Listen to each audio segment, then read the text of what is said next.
Y ahora, con ustedes, la consulta médica. Un programa con las respuestas a sus necesidades de salud, a través de las orientaciones de nuestros médicos especialistas. Participe con nosotros a través de nuestras líneas telefónicas, en esta, su consulta médica.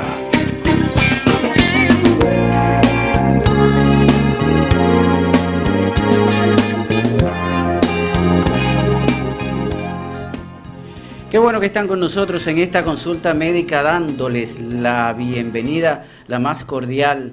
Un gusto para mí, un placer poder compartir, ¿verdad?, este programa, la consulta médica, con todos ustedes, siempre tratando de compartir, de aportar un poquito, un granito de arena en cuanto a todo lo que tiene que ver al bienestar, a la salud y a la prosperidad de todos los dominicanos y de todo el mundo. Recuerden que estamos en las redes, a través del internet y a través de los cables, podemos decir, en todo el país, el 32 de Tricón, de Claro y de Aster, y en el canal 40 por Wintelecom. Esta es la consulta médica y quiero darle esta calurosa bienvenida, recordándoles que este es un programa interactivo en donde pretendemos darles respuesta a todas sus inquietudes en lo referente a las distintos temas que tratamos en este programa. Y precisamente nos ha llamado mucho la atención durante esta época en donde se está hablando del tema de donación, y resulta increíble de cómo una persona cuando fallece, ¿verdad?, se dispone regularmente siempre que esta persona, lo que se tiende, ¿verdad?, siempre cuando una persona muere, a enterrarlo. Preferimos enterrar a la persona o cremarla antes de haber decidido salvar la vida a otra persona luego de haber muerto. Y precisamente nosotros queremos hacer un llamado con este programa a este tema de la donación y trasplante de órganos y tejidos celulares. El trasplante de órganos y tejidos constituye el tratamiento más eficaz para las enfermedades orgánicas terminales, y en muchos de los casos es el único procedimiento capaz de salvar la vida de estos pacientes. Por ejemplo, en la República Dominicana, cada año cerca de 140 a 170 pacientes por 1.000.000 de habitantes serán pacientes con insuficiencia renal crónica. De esta forma, aproximadamente 1.400 pacientes necesitarán de diálisis o de trasplante renal para poder sobrevivir, sin contar con los necesitados de otros órganos. En este programa pretendemos precisamente hacer conciencia a la gran importancia de esta decisión de donarnos para dar vida a otras personas. Nosotros no somos médicos y por eso siempre tenemos al especialista para recibir sus inquietudes al respecto de este tema de donantes, y en el tema de hoy de donación de trasplante de órganos y tejidos, el doctor Ignacio Bengoa. Él es médico nefrólogo y coordinador de trasplante del INCORT. También es encargado de la unidad de trasplante renal del SECANOT. Así que quiero dar inmediatamente la bienvenida al doctor Ignacio Bengoa en esta consulta médica. ¿Cómo está, doctor? Muy bien, muchas gracias por la invitación, gracias por dedicarme este tiempo a poder hablar de donación y trasplante, y bueno, pues vamos a tratar de aclarar las dudas y explicar un poco a la población, ¿sí?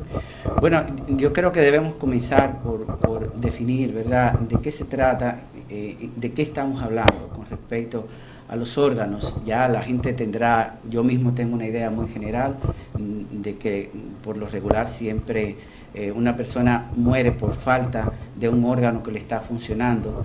En este caso, ¿de qué estamos hablando en sentido? Mire, número uno, vamos a decir que el trasplante en sentido común, en sentido general, es un tratamiento médico quirúrgico complejo, multidisciplinario, en el cual participan muchos médicos para realizarlo. Un ejemplo, para hacer un trasplante de riñón se necesita por lo menos 30 individuos, para hacer un trasplante de hígado por lo menos entre 60 y 70, para un trasplante de cardíaco, estamos hablando de donante cadavérico, se necesita por lo menos entre 50 médicos o personal médico para realizar esa labor. Esto, como usted muy bien dice, son pacientes con enfermedades terminales del corazón, del pulmón, del hígado, que van a necesitar un órgano que reemplace esa función de ese órgano dañado. Sí. Y generalmente puede ser a través de un donante vivo, una persona lo dona de forma altruista por amor, o de un donante cadavérico que cuando fallece ese individuo dona ese órgano para realizar ese tipo de terapia, que salva la vida a mucha gente y mejora la calidad de vida en otras. Por ejemplo, los tejidos, el trasplante de córnea, los pacientes se quedan ciegos, pues tú le mejoras su calidad de vida con un trasplante de córnea, con un trasplante de hueso, una prótesis, etc. Dentro de los trasplantes, sobre todo en nuestro país, ¿cuáles son los más frecuentes? ¿De qué adolece más la gente? ¿Cuáles son los órganos que más le falla a la gente? Mire, en la República Dominicana, en el programa de trasplante, específicamente de trasplante de órganos sólidos, tenemos el programa abierto de trasplante renal. Usted dice ahora lo explicar. Los trasplantes de órganos sólidos son pues pulmón, corazón, hígado, páncreas, pulmón, y hay otros que son los órganos, ejemplo la médula ósea, son tejidos, la piel, la córnea, etc. Entonces en la República Dominicana actualmente se están haciendo trasplantes de corazón, hay un programa que está un poco parado. También está el trasplante de hígado, muy bien, y pues eso, generalmente tenemos eso, y el trasplante de córnea. El que más se realiza en el país es el trasplante de córnea, que es un tejido, y después sería el trasplante renal, trasplante de hígado. En la República Dominicana aproximadamente se hacen el trasplante de riñón entre 45 a 50 más o menos, de hígado entre 4 a 6, de córnea entre 250 a 300 trasplantes, más o menos, una media entre los últimos 5 años. Las personas, por lo regular, usted nos ha dicho que existen varias fórmulas en el caso de los trasplantes, cuando son personas ya fallecidas, usted le ha llamado trasplante cadavérico, ¿verdad? Y de personas vivas también que hacen donaciones para otras personas vivas también, ¿no? En cuanto a en lo que respecta a esta distinta modalidad, una persona, y este es precisamente el gran reto que tenemos en este programa, de orientar a todas aquellas personas que se sientan motivadas ahora en vida, de tomar la decisión de poder dar vida después de muerto a otras personas, ¿no? En un caso y de otro, ¿qué debe hacer la persona para poder tomar esta decisión de la donación? Primero. Segundo, ¿en qué le afecta a cada persona? Evidentemente, si una persona va a dar un riñón o donar un riñón, se va a quedar con un solo riñón. Toda esta situación también nos llama a otras inquietudes. Una persona puede vivir con un solo riñón. Son muchas las preguntas. También vamos a escuchar y a ver en las redes todas sus preguntas. También tienen los teléfonos en pantalla para que puedan conversar hoy con nuestro especialista invitado. Adelante, doctor. Mire, usted lo ha comentado, la piedra angular de un programa de trasplante es la donación. Entonces, la donación de un paciente cuando fallece, la donación cadavérica, todo el mundo puede ser donante. No hay edad para la donación porque hay pacientes con enfermedad terminal de todas las edades, de edad pediátrica hasta edad adulta envejeciente. Entonces, no hay edad. Lo más importante, yo siempre lo digo, es que la persona en vida le diga a sus familiares que quieren ser donantes, que Dios no lo quiera, pues si fallece, que yo quiero donar mis órganos, porque generalmente cuando ocurre el evento, la familia, cuando alguien fallece, ya usted no tiene dependencia, vamos a decir, jurídica, y por lo tanto es la familia la que decide. Entonces, pues eso, cuando uno quiere, lo dice a la familia, pues mire, yo quiero ser donante, eso ayuda mucho en el momento de tomar la decisión porque van a querer cumplir su voluntad, sobre todo. Claro. Sobre todo siempre decir, mire, yo quiero ser donante, no importa la edad, no importa la enfermedad, nosotros los especialistas somos los que vamos a decidir si esos órganos son válidos para dependiendo qué tipo de enfermedad. ¿Eso se decide antes o luego que muere la persona? eso generalmente en un paciente que es un donante cadavérico, que creo que es muy importante explicarle a la población que el donante cadavérico debe de ser un paciente que muere de forma controlada, debe de morir en una unidad de cuidado intensivo. Debe ese paciente morir con una máquina, con un ventilador intubado, conectado, porque cuando fallece hay que mantener esos órganos oxigenados. Y posteriormente a ese paciente hay que hacerle pruebas que si no tiene infecciones, que si no tiene un cáncer, que si esos órganos son viables, que si funcionan para poder extraerlo. ¿Me explico? Entonces, en esas condiciones, que solamente representan entre un 5 a un 7% de los pacientes que fallecen en unidades de cuidado intensivo, que pueden ser posibles donantes, pues en esas condiciones es que nosotros, van los coordinadores y preguntan. La donación, yo creo que la población entiende esto, es un acto de amor, un acto altruista, un acto de solidaridad, de ayudar. En ese momento, pues la familia siempre lo dice, aunque en ese momento de muchísimo dolor, llenarse de amor y donar, eso es una cosa realmente maravilloso. Entiendo, yo creo que es muy bien que usted ha descrito, ¿verdad?, esta definición con respecto a lo que significa el disponerse y donar. Bueno, ¿qué más sería gratificante para una persona saber que después de muerto va a dar vida a otra? Eso sucede, por ejemplo, con todos los tipos de donaciones. Bueno, aquí también hay un gran problema con la donación de sangre, ya hemos hablado al respecto también, que es otro tipo de donación, ¿verdad? Al respecto de las donaciones también tenemos algunas otras preguntas, doctor, que queremos hacerles, recordándoles que tenemos nuestros teléfonos en pantalla. Una persona nos pregunta precisamente si alguien que haya tenido un accidente de tránsito puede ser donante o se puede utilizar los órganos para donar, para trasplantar en este caso, ¿verdad? Sí, generalmente ese es el donante, que es una paciente joven que tiene un accidente, generalmente un traumatismo cráneoencefálico, pero ese paciente si fallece, ejemplo, en la vía o de camino al hospital, no puede ser donante. Por eso repito, el paciente tiene que llegar a cuidado intensivo, tiene que estar intubado, tiene que estar vivo, tiene que llegar vivo. Y otra cosa muy importante, o sea, si muere en el trayecto no sirve, porque los órganos a los 3 o 5 minutos que no le llega oxígeno a los órganos se destruyen, por decirlo así, para que la gente entienda, y no va a ser apto para poder trasplantarlo. Entonces es muy importante eso. Y nosotros lo que nos dedicamos a trasplante es, obviamente, nosotros primero somos médicos, siempre vamos a luchar por salvar la vida. Ahora, lamentablemente, si el paciente falleció porque el traumatismo fue tan brutal y por más que hicimos todas las medidas en intensivo no pudimos salvarlo, pues se le solicita a los familiares en ese momento que si quieren donar. Eso es algo gratuito, voluntario. Y en ese momento nosotros tenemos una cantidad de pacientes, que eso sí es importante mencionarlo, que están esperando y que fallecen en lista de espera. Eso es una cosa increíble, como usted decía, en el caso renal, entre 140 a 170 nuevos pacientes todos los años por millón de habitantes. Si en la República Dominicana hay 10 millones, son entre 1.400 y 1.070 pacientes que entran todos los días a diálisis o a que le fallen los riñones, y la mejor terapia es el trasplante, porque el trasplante el paciente, número 1, va a vivir más, y número 2, va a tener mejor calidad de vida, porque los pacientes en diálisis, usted sabe, tienen que estar 3 veces a la semana, sentarse 4 horas a una máquina, tienen una dieta muy estricta, tienen unas restricciones hídricas terribles. El paciente que se trasplanta, lo único que tiene que hacer es tomarse la pastilla, seguir la indicación del médico y hacer una vida normal.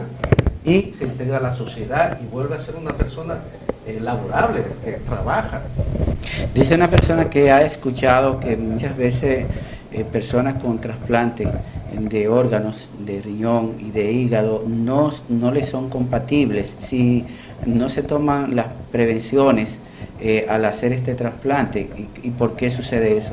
Sí, mira, el avance del trasplante, la supervivencia a largo plazo de todos los trasplantes de órganos sólidos, que son corazón, hígado, riñón, ha mejorado por el tratamiento inmunosupresor y por los estudios de histocompatibilidad. Por eso es tan complejo hacer un trasplante. Si el paciente, por eso hay que estudiar muy bien al donante y al receptor, si es un caso de vivo. Y el paciente tiene que cumplir, eso es un requisito, cumplir las indicaciones del médico. Lamentablemente, cuando uno trasplanta, a menos que sea un trasplante de vivo relacionado, de hermanos idénticos, el paciente siempre va a tener que tomar pastillas, porque sea como sea, tu sistema inmunológico entiende que eso es algo extraño y va a tratar vamos a decir, a destruir ese órgano. Pero con esos medicamentos, pues el paciente lo acepta y entonces tiene que vivir. Lo que sucede es que por más que tratemos la ciencia y lo que nos dedicamos a trasplantes, los órganos envejecen más rápido. Eso sí, envejecen mucho más rápido.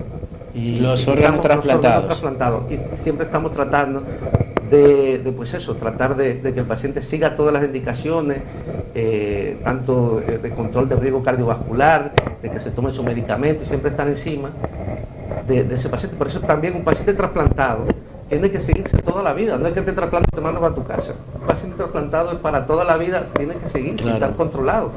Puede durar un trasplante 15, 20, 30 años y morir con su trasplante funcionando y morir de otra cosa. Que no es lo ideal, necesariamente sea de eso. Exacto. Doctor, una inquietud tengo con respecto al trasplante de órganos, en el caso del corazón, de riñón. ¿Hay un tiempo determinante para hacer ese trasplante de un, bueno, en este caso de un cadáver? En este caso del corazón definitivamente tiene que ser así, en el riñón no necesariamente tiene que ser cadavérico, ¿verdad? Pero cuando se extrae el órgano de una persona para ponérselo a otro, ¿qué tiempo es el permisible para que realmente no suceda? ¿1 hora, 2 horas? Sí, mira, esa es una pregunta muy buena, porque esa es otra. Cuando tenemos un trasplante cadavérico es una urgencia. O sea, yo tengo un teléfono que a mí me suena, tengo un posible donante. Ya me imagino. Y en ese momento, hay lo que se llama la hora cero. La hora cero es cuando los cirujanos van a hacer la extracción. En el momento que ellos clampan y ese órgano deja de recibir sangre, cada órgano tiene un tiempo que se llama isquemia fría, que es el tiempo que hay que tratar de trasplantarlo. O sea, tiene un tiempo, porque si no esos órganos también se dañan. A pesar de que nosotros le podamos poner líquido, lo pongamos a una temperatura, baja temperatura y tratamos de preservarlo. El corazón, aproximadamente entre 4 a 6 horas, si no lo trasplantamos, se daña, vamos a decirlo Por eso así. tiene que ser, entonces, la persona que va a recibir tiene que estar atento para arrancar en el momento que necesite. Mire, los trasplantes de corazón, de pulmón, de hígado, son debido a muerte. Sí. Urgencia cero. A veces el paciente se está muriendo, está esperando. Por eso le digo. Entonces, de que sale uno, se llama. Este hombre está esperando, muchas veces con terapia agresiva, extracorpórea, corazón artificial, que lo mantiene vivo esperando. Y muchas veces, lamentablemente, se mueren porque no apareció el donante. O sea que, fíjense lo grave de la situación y de la importancia de la donación. Así es. Vamos a seguir haciendo sus preguntas al doctor Ignacio Bengoa. Él es encargado de la unidad de trasplante renal del SECANOT y también es médico nefrólogo y coordinador de trasplante del INCOR. Nosotros vamos a compartir con ustedes las últimas investigaciones que tienen que ver con el ámbito precisamente en todo el mundo y sobre todo en Estados Unidos. De manera muy específica se están haciendo estudios para la utilización de impresoras 3D para reducir estructuras que puedan ser implantadas en seres humanos. Estas investigaciones y los investigadores médicos ven en esta impresora de tercera dimensión una vía muy probable para superar uno de los mayores obstáculos para un trasplante de órgano exitoso, como es el rechazo. Vamos a escuchar y ver en la voz de Henry Llanos, de La Voz de América, este importante reporte de avance científico. Una impresora 3D utiliza una solución de azúcar para crear moldes para construir venas y arterias de silicona. El año pasado, investigadores implantaron exitosamente estos vasos sanguíneos artificiales en un ratón. Pero la meta primordial, según el científico Jordan Miller, es producir estructuras que puedan ser implantadas en seres humanos. Estamos en el campo que intenta encontrar formas de construir nuevos tejidos y sistemas de órganos para pacientes humanos, hechos de sus propias células. Una idea puede ser la de llenar moldes con material encontrado comúnmente en el cuerpo, como colágeno, que puede ser implantado con seguridad con un órgano donado para rápidamente lograr un mecanismo de entrega de sangre. Si implantamos el colágeno de su propio cuerpo, las células entran y reemplazan el colágeno con sus propias proteínas. El colágeno forma huesos, tendones y otros tejidos conectivos en el cuerpo. A la vez, Los investigadores buscan formas de utilizar estos sistemas artificiales para aprender sobre las grandes amenazas a la humanidad. Podemos utilizar modelos similares con nuestros vasos sanguíneos para estudiar cómo crecen las células cancerígenas desde un tumor hasta llegar a los vasos sanguíneos. Miller indica que pasarán años antes de que estas impresoras beneficien a los pacientes humanos, pero que él y su equipo esperan poder ver su sueño realizado. Henry Llanos, Voz de América. Bueno, doctor, usted vio realmente estos últimos avances. Definitivamente es factible realmente esta disposición de órganos sintéticos para, bueno, esto está en fase experimental, ¿no? Su opinión al respecto. Mira, yo creo que todo lo que sea parte de la pro-investigación y que ayude a mejorar la calidad de vida y salvar vidas es estupendo.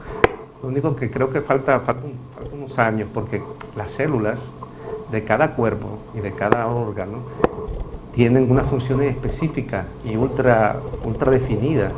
Entonces, claro, de momento están haciendo la parte, vamos a decir, la máscara, pero toda la parte funcional y eso habrá que desarrollar mucho y habrá que estudiar mucho, y mucho cuidado con los cánceres, porque cuando uno estimula una célula y no hay control, se puede transformar en un tumor.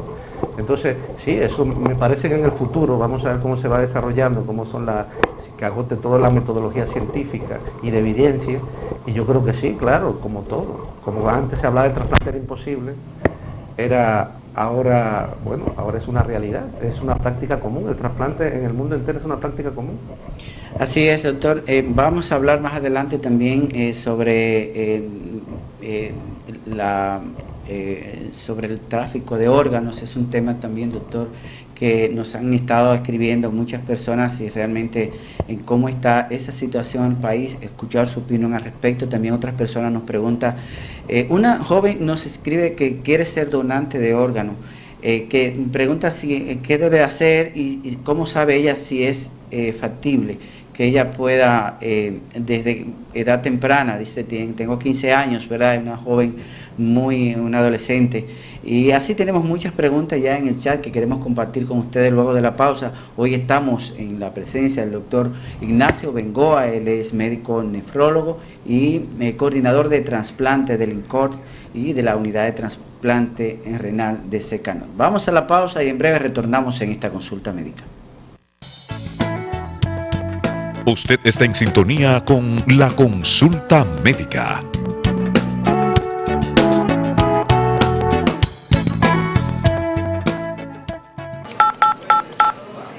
Gracias por llamar a Oriéntate, su apoyo psicológico en línea, donde orientamos su presente para mejorar su futuro. ¿Tu especialista en línea, New York, le asiste? ¿En qué le puedo ayudar? Al hacer contacto con Oriéntate, cada uno de nuestros afiliados encontrará en nuestros orientadores no solo al especialista que lo ayudará a encontrar solución a su problema, también una mano que lo apoyará en los tiempos difíciles. Oriéntate es una institución donde procuramos la salud mental a través de un soporte y apoyo psicológico continuo a todas las personas, evitando el aumento de los procesos degenerativos psicológicos del ser humano, sin importar su género o estatus económico, a través de la línea telefónica, el chat o el videochat en línea y de manera presencial, ofrecidos por un equipo de profesionales en salud mental y con la más alta calidad en el manejo de la conducta humana. En Oriéntate hemos conjugado todos los recursos tecnológicos y humanos disponibles para ofrecer un servicio de calidad y excelencia, económico y práctico, apoyándose en la tecnología como herramienta para asistir con la eficacia oportuna al usuario, participando en el compromiso de crear una mejor sociedad con familias sanas, funcionales y felices.